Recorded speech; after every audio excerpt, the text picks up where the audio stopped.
In this video, we're going to be joined with Hugh, sharing about her story, her creative thinking, and her comedy using it for jiu-jitsu. I need you like jitsu. Oh, yeah. Hey everyone, welcome back to the YOBJJ, otherwise known as Youth of Brazilian Jiu-Jitsu podcast. If you're new here, this is a platform, a community where we aim to educate, empower, and have fun during this process that we have today. And I would like to introduce our special guest for today. Super excited and pumped to have this opportunity to speak with her, Hugh, otherwise known as, you probably can know her from Instagram, Beans of Nebula. A huge just warm like welcome how to you, strong Rebecca. you Thank you so much just for saying naturally yes. are. Yeah, You no, kind of thank just you for like have having an me extra on. edge on jiu-jitsu. I appreciate what you're like, doing, and I because you have think the wrestling more people talk background, about it's jiu-jitsu, basically the like, better it's going to get. So it's awesome to be here. So we'll get straight into it, Rebecca, and probably what the listeners or why they probably clicked it, they might have seen your videos and your kind of content that you produce because it's so inspiring what you're doing. So what? and then their coach is how like, did everybody that got all it? come about for you? 1, 2? How did you I don't get got inspired it. with comedy and taking that approach? I think that just documenting my jiu-jitsu from really early on as a white belt was kind of something that I just did. I had Instagram. I think Instagram came out in like 2012, and I started jiu-jitsu in 2015. So I was already in the habit of like posting stuff and writing what I was doing. So when I started jiu-jitsu, it was just kind of like secondhand to do that. And comedy and humor is something that's just been a part of my life. And I really like to look at the light side of things. I think that really helps, especially with something that's as intensive as jujitsu. Like you're fighting people. So it can get pretty serious and it can feel pretty, I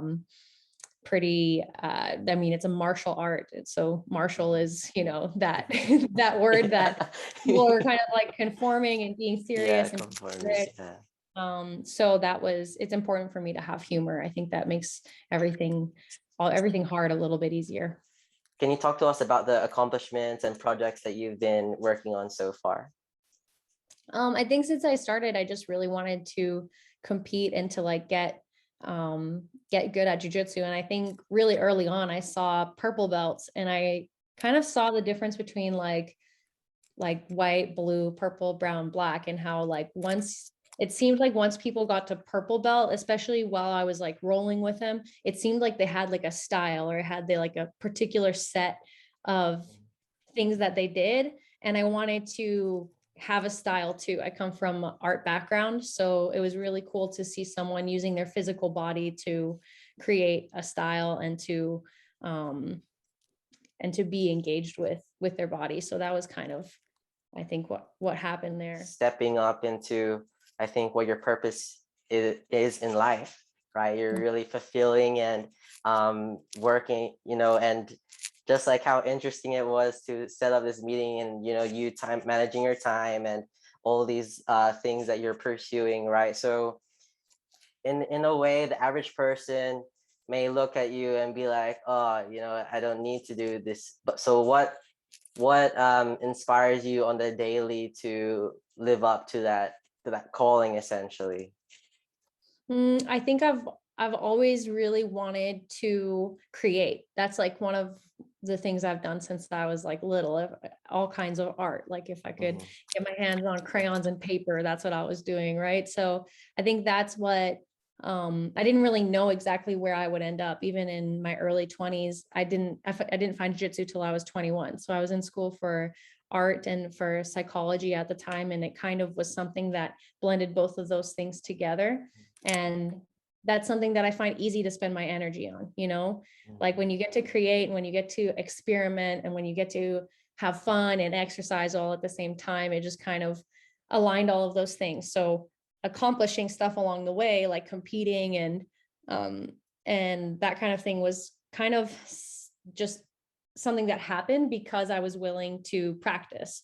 But really, like my joy comes from practicing, and my joy, especially now, because I'm at a level where I can teach, it comes from teaching and from helping people feel that same kind of joy when they're training and finding those pieces and putting them in so that they can create as well. Wow, I love it. How you managed to, you know, be such an influence through the martial art, and then now are able to transfer and give it to someone. It's so interesting and unique how everyone starts. So if you can share a little bit about that. Yeah, so I was in school.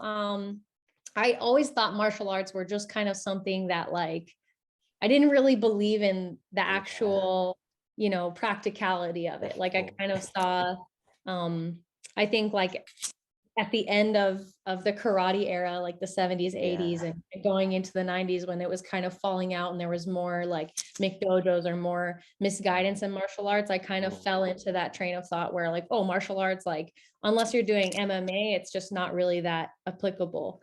And I kind of wrote it off as something that I would never do.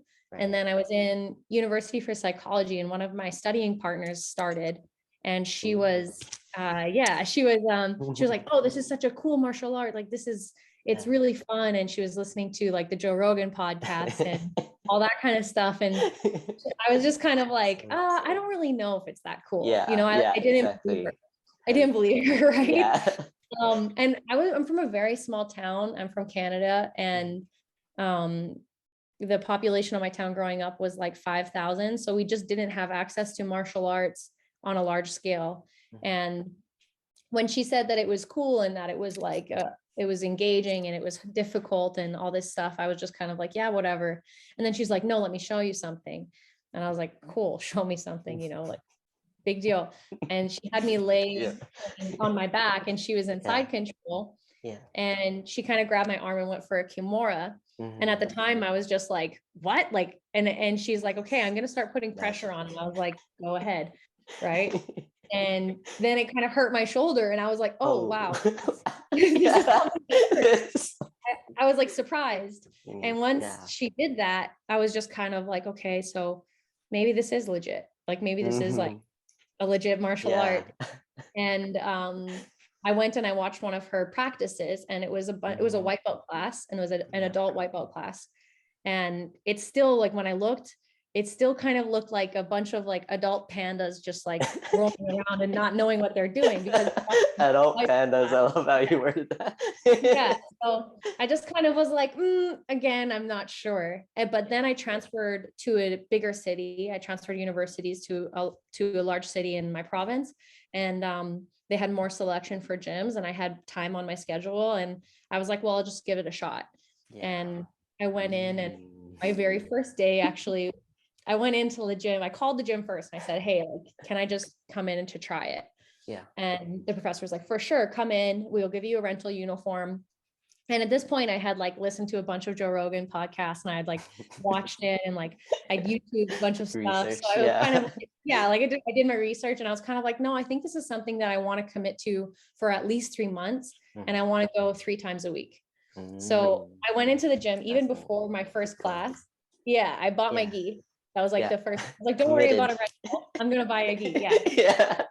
So I bought my gi, I took it home, I washed and dried it before class, and I ironed it, because I was like, it's a martial art. So good doing it, you know. I was like, I wanted to look like fresh, right? So I ironed it.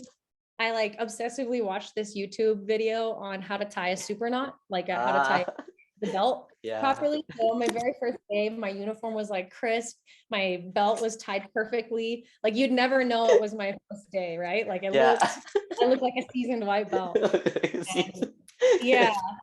I came in and I went for it. And this guy, this kid at the time, he was actually, his name Christian Vukaj. He's actually training in California right now. He was, I think 11 when we met. I was 21, so 10 years younger than me. And the guys at the gym were like, oh, you go roll with this guy.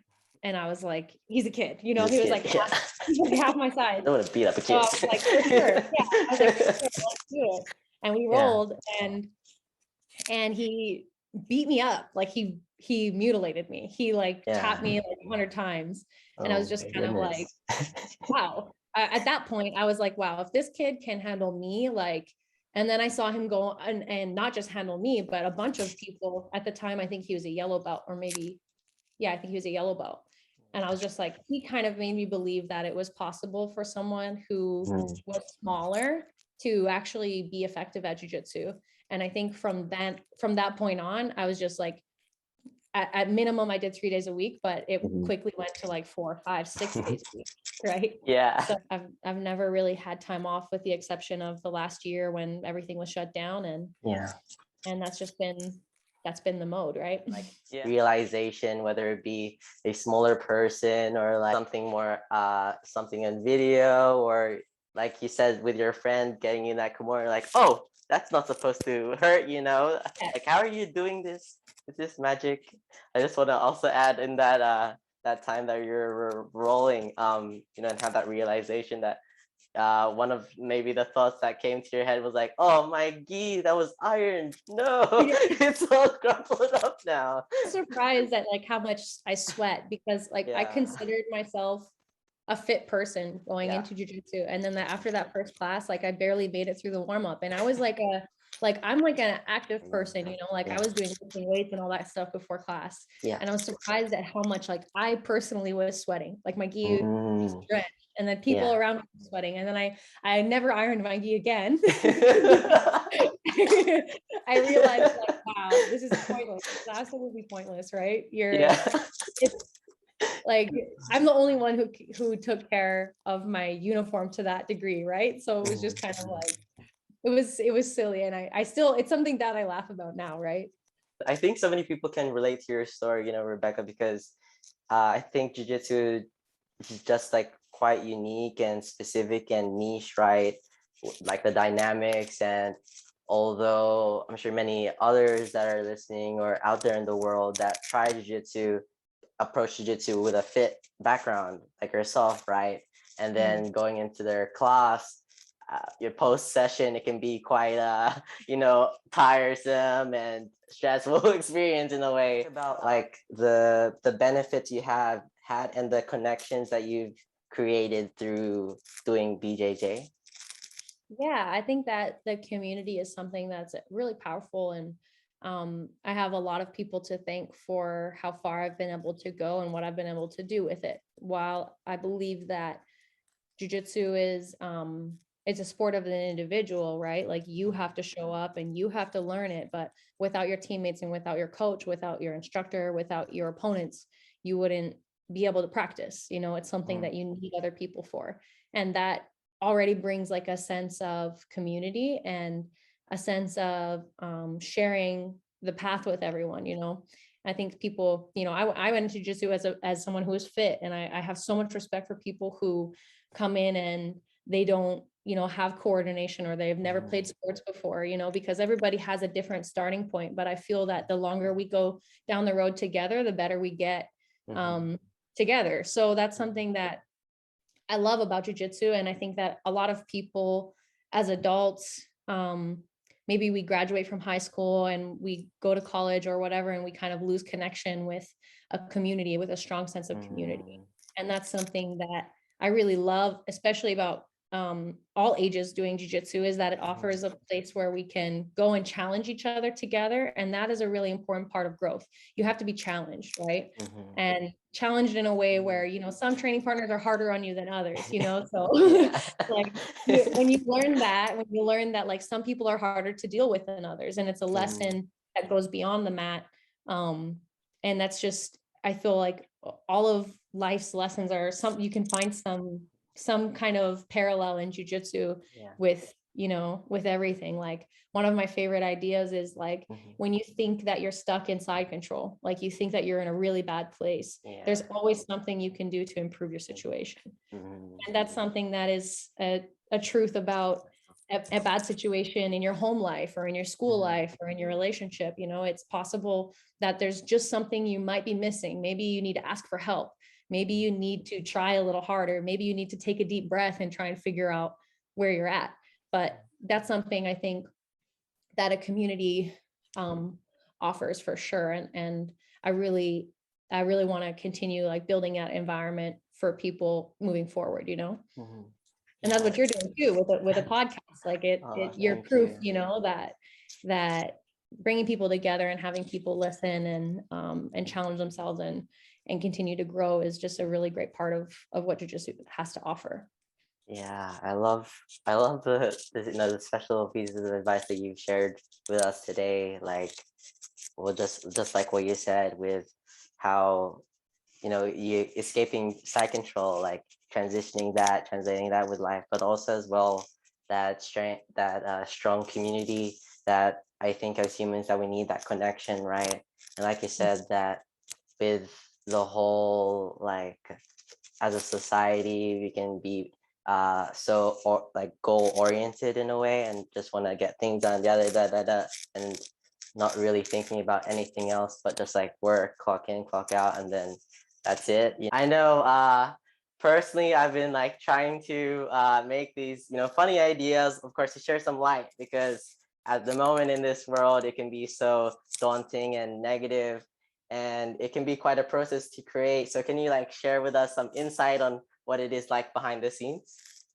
I think it's very much like what you see. I Yeah. feel like there's so much funny stuff that happens. Yeah. And a lot of it is actually about like self-realization. Like some of the videos I make, like the reels I make about like guys having conversations on the mat together, where they're like Yeah.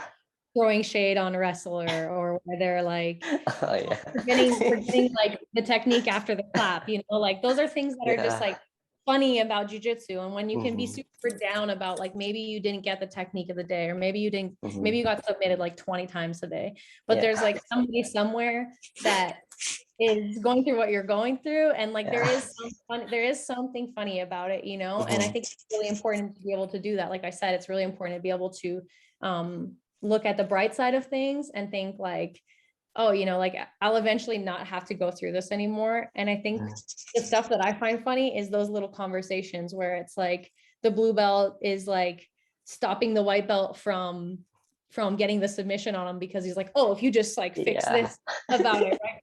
We've all had those experiences, Yeah.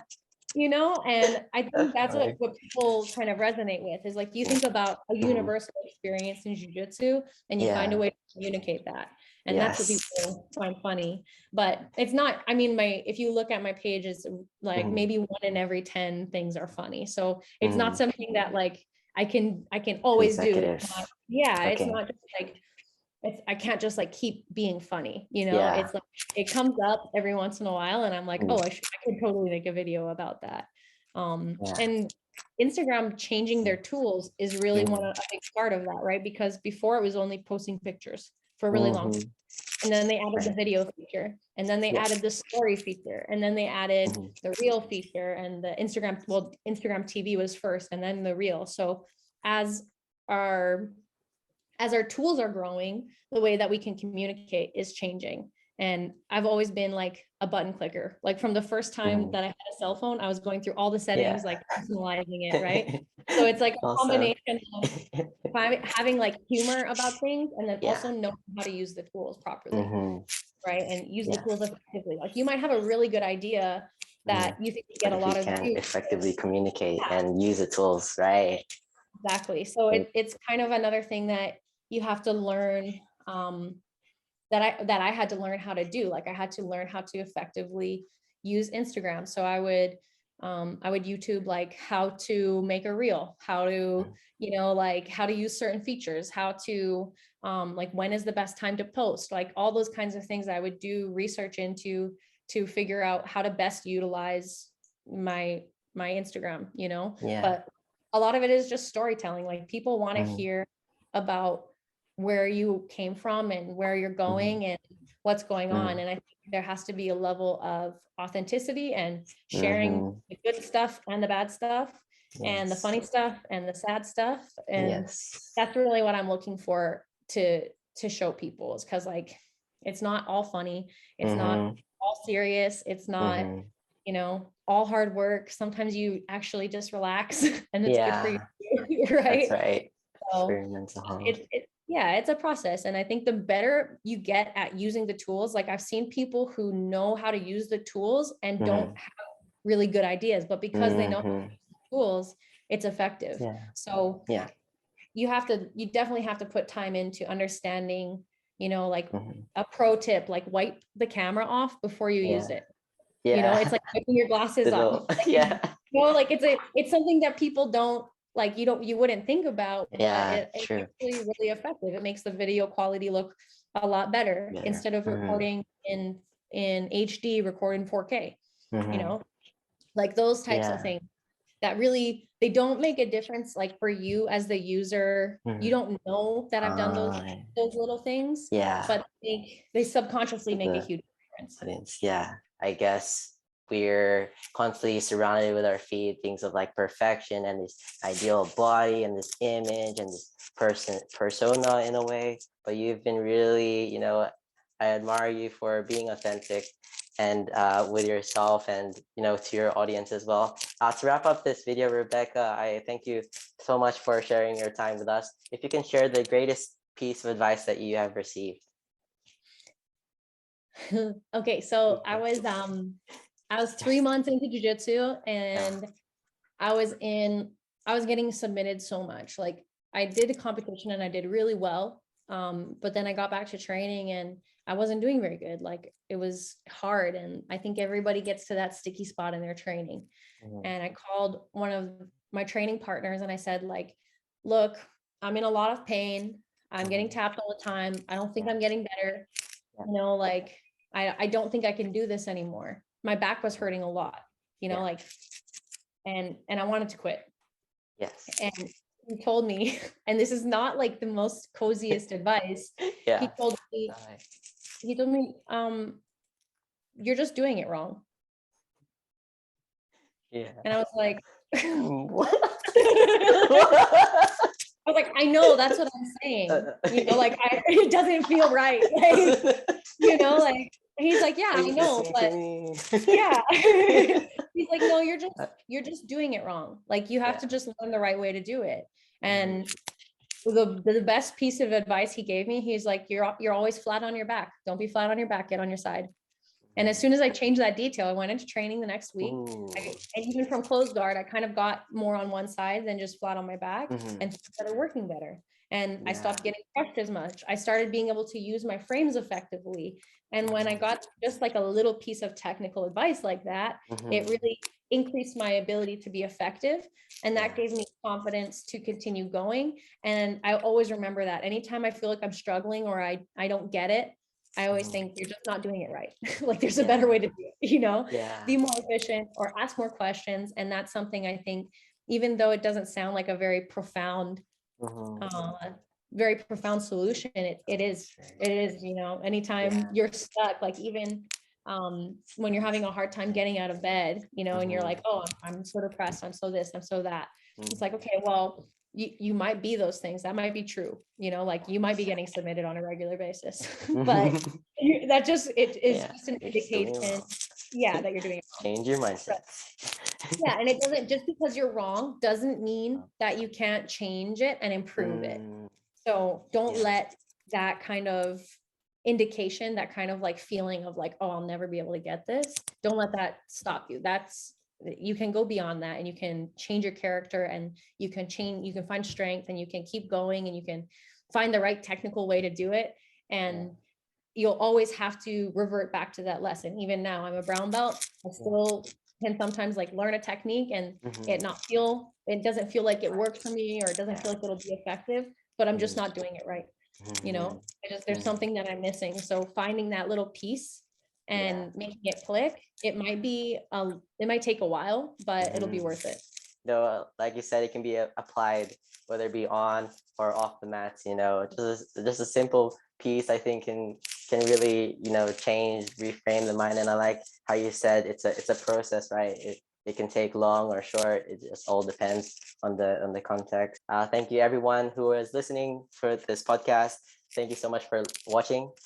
Give this video a thumbs up, subscribe, and make sure to comment down below the favorite piece of advice. Make sure to follow Rebecca at Beans of Nebula. I will include her socials down below.